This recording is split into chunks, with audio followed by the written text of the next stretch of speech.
Known by many names across the continent of Olessia, all equally feared one after the other, the Corpse Lord, Basfavian, Lord Death, and Aizen's firstborn. These are but names to the Mortician, he who destroyed all of Sevalion, raising its people back as the living dead through necromancy. Though what is this creature, this Mortician, honestly like? Those foolish enough to have sought him out have never returned to tell. Yet that doesn't mean nothing is known. Speculation surrounds nearly all of his past, yet many would agree he has been alive since the end of the First Age. He holds a deep, loathing hatred for humanity itself, and thus has a fondness for corrupting life and exploiting others' depravity.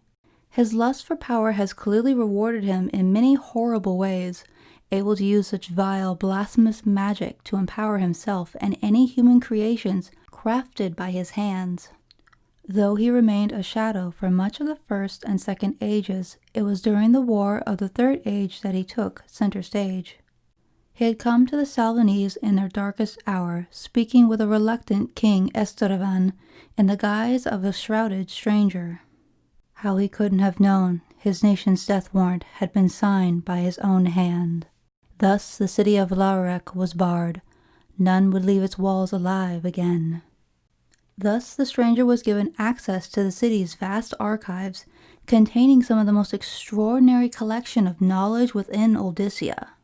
From atop the palace, the stranger began channeling his infamous spell, Grave Birth, from 3 ancient tomes hailing from the archives themselves. Many have to wonder, did the Salvanese doom themselves by carrying such tomes?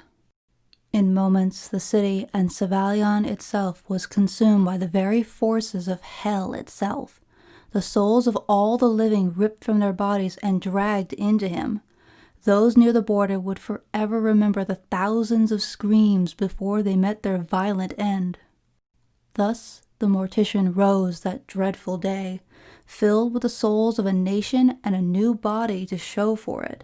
And yet, shortly after all the chaos, he would disappear, leaving the risen dead to roam the fallen kingdom.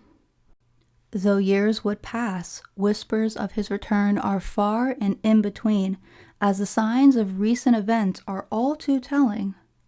From the dead becoming more active in Sevalion, to even nightmarish beasts roaming the far north.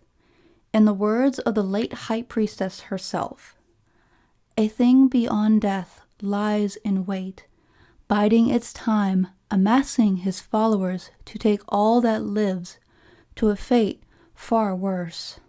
Are the 3 nations ready for his coming?